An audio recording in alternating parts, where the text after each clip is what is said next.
To have strong internal boundaries, we must identify our pseudo, fake, or systems-triggered empathy for others. Why is that important? And again, the title of this video is We Must Care Less to Set Internal Boundaries. Does that mean I want to teach the world to not be caring about other people? No. I'm a very caring person, actually overly caring, codependently caring for many decades. A pastor, bishop, a therapist, a coach. I do care about other people, but I don't want to care about them in a way that triggers me to leave me behind in that process. And there is this type of empathy which does do that. It's important to understand that often our caring for others isn't true caring or empathy, but it's actually emotional enmeshment. That's not caring. That's emotional enmeshment. And so I preach this and teach this all the time because I think it's so important.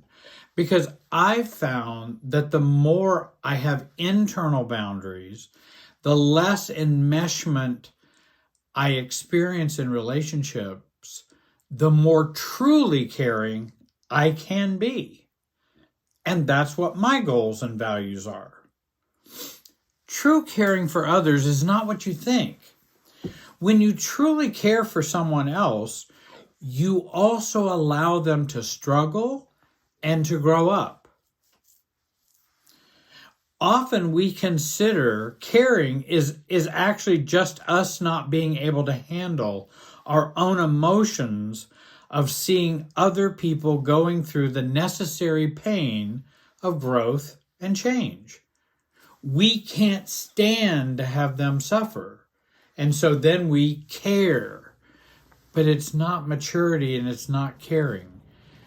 It's our lack of maturity and our emotional fusion with them. Or it is us not being able to stand up against manipulative feeling states to control our feelings, thoughts, and behaviors. Someone can say, hey, I'm hurting, and that can mean any number of things. Number one, if I just fell down the stairs and I say, hey, I'm hurting, you probably wouldn't think of that as really being very manipulative, and you would expect that I would feel hurting, and I would feel hurt, and I would feel pain for falling down the stairs.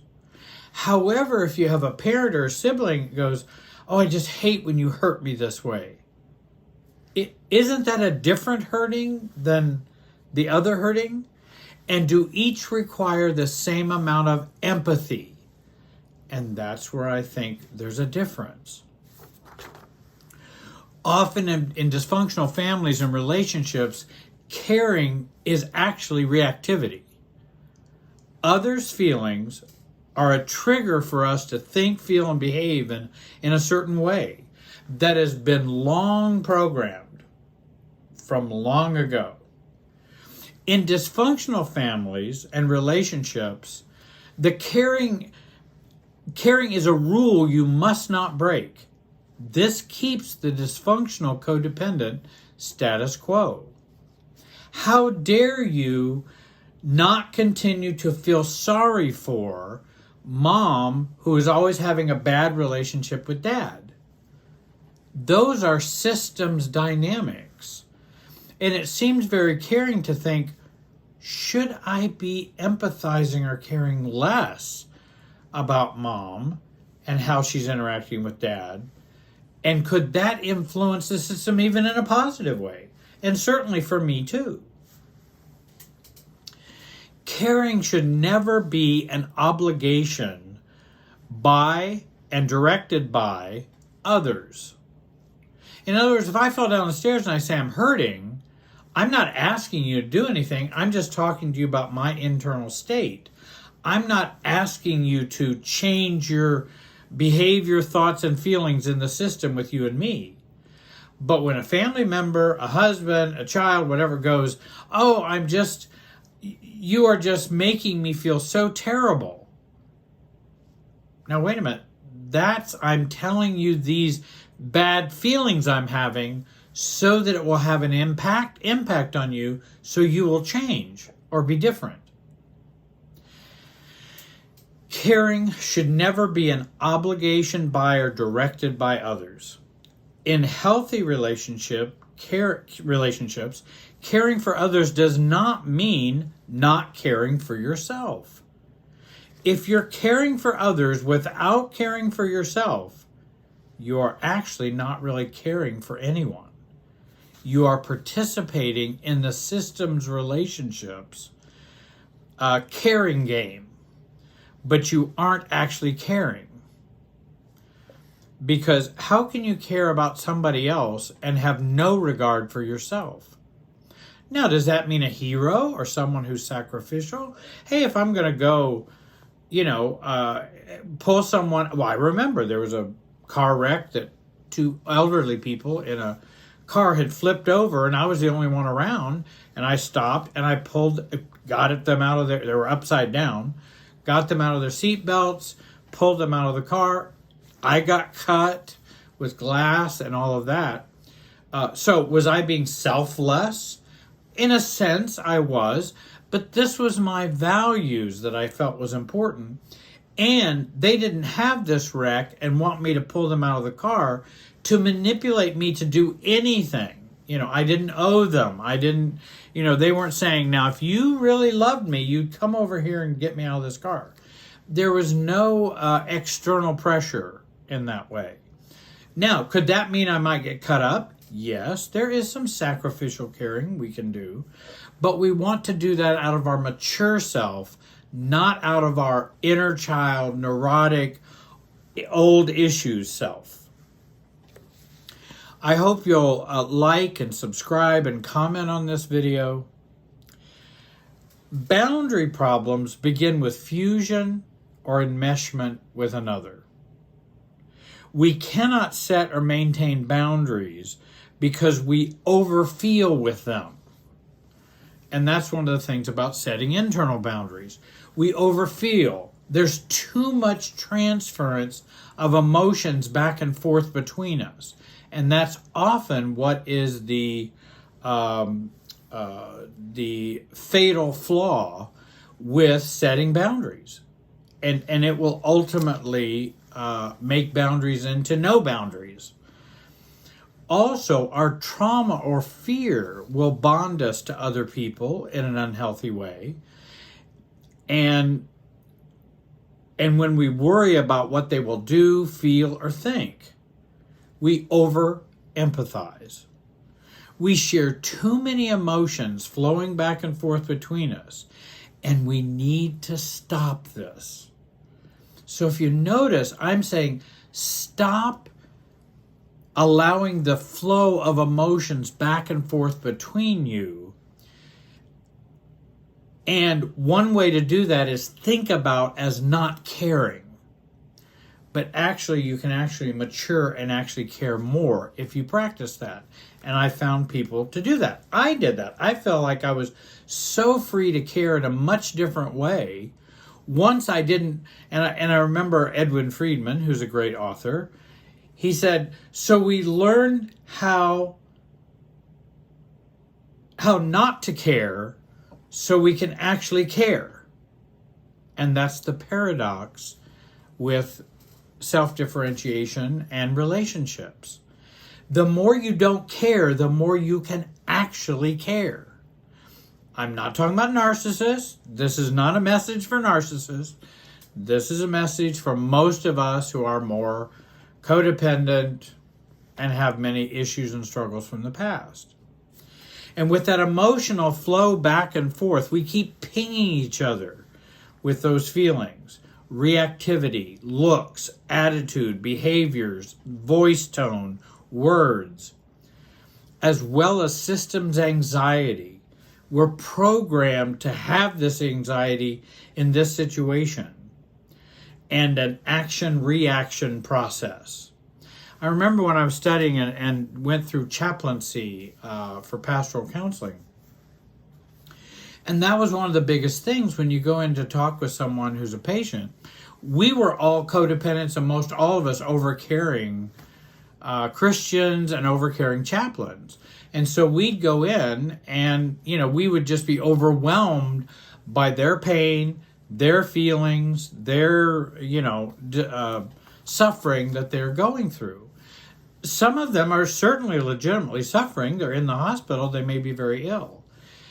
But I'm not going to be able to hold space with them and to be with them in a real, mature, caring way if I stay stuck in that emotional transfer back and forth between them and me, which I learned growing up in my family. That was the norm. And so we had to learn how to care less. And it really was a paradox in that we could learn to care less, and then we end up actually caring more in a more effective way. And we became much more effective chaplains. Not because we didn't care about anybody, but we knew how we could care without being totally enmeshed with their pain or feelings. That's the internal boundaries we want to have.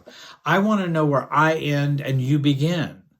Well, if you're first a chaplain, you go into the hospital room, you don't know where you end, you don't know where they begin. It's all just meshed together.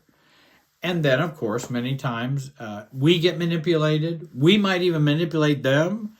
And nobody really comes out really being effectively cared about and helped in a responsive way. Having internal boundaries are those emotional states that include states like, so what? If my mom goes, oh, well, Jerry, I just don't know why you always want to hurt me like this. Well, it's kind of like, well, so what? I mean, I'm not causing it. I don't know. Now, I'm not trying to be mean or aggressive. It's just sometimes a so what response can be very helpful. An internal so what response. I don't tell everybody, see, so what?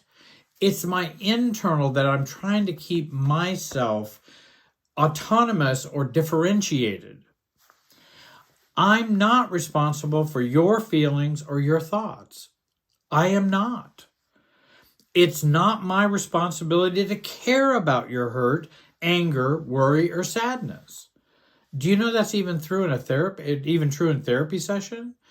When I first started doing therapy with clients, I felt responsible for all their feelings. I went home and worried about all their feelings. What good did that do for them? And it didn't do any good for me. Then I began to realize these are not my problems, not my feelings, not my worry, not my sadness. But it doesn't mean I can't care.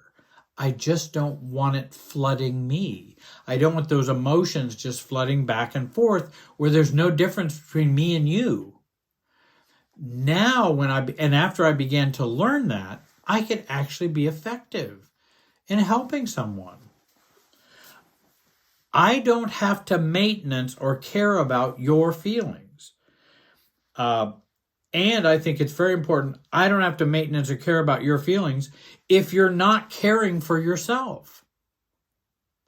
And in fact, if you're not caring for yourself, then those negative feelings are going to continue to probably be a problem. Well, if I keep assuaging them, if I keep putting a balm or lotion or enmeshing codependent salve on top of them, how are they ever going to be resolved? So actually, I'm kind of in the way of you getting healing, help, and maturity. Others will use their hurt, anger, upsetness, and disapproval, making us feel we are causing them to keep bonded to us. And they feel our internal boundaries are hurtful. Like, sorry to hear you're feeling hurt, Mom.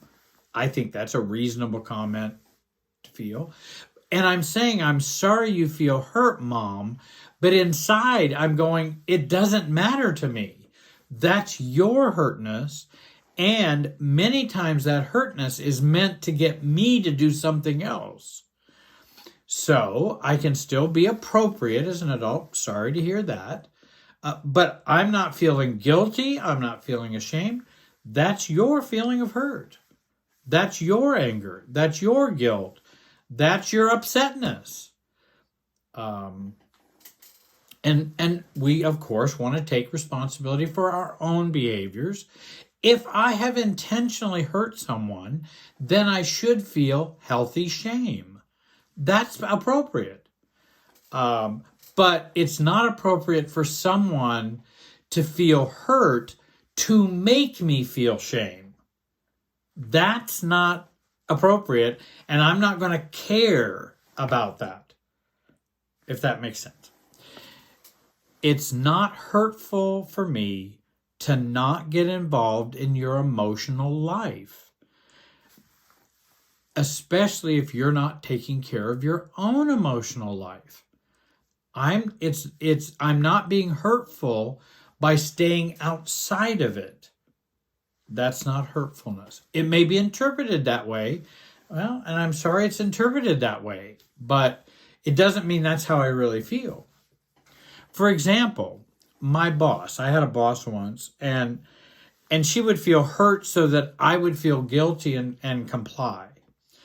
When actually I had done nothing to hurt or upset her. But her hurt would flow to me, and I would want to fix or assuage it. I would over-sympathize with her. But actually, it just kept the old pattern just going. I needed to learn to not take this signal as anything I need to fix. Jerry, I just don't understand why you don't respect me. By the way, I had done nothing to disrespect her. I've never told anybody I disrespect her. There's been no communication that way at all. So is that something I should fix? No, it's her distortion. I'm sorry that you feel that way. But I'm not going to get involved in that. That's my internal voice. And I would begin to work to tolerate others' pain, tolerate others' hurt, tolerate others' anger, and tolerate others' upsetness as theirs, and not having it flow in here to me. Again, I'm not talking about being uncaring to other people. There are times to care, there are times not to care. And many of us get those confused. I was hoping this video might help a little in clearing that up. We can care when others are having true feelings of hurt or upsetness, and they are not used to manipulate the relationship system or the relationship dynamics or to get us to change or react. I want to thank you for watching. Have a great day and be wise. And look for my next video on more on internal boundaries.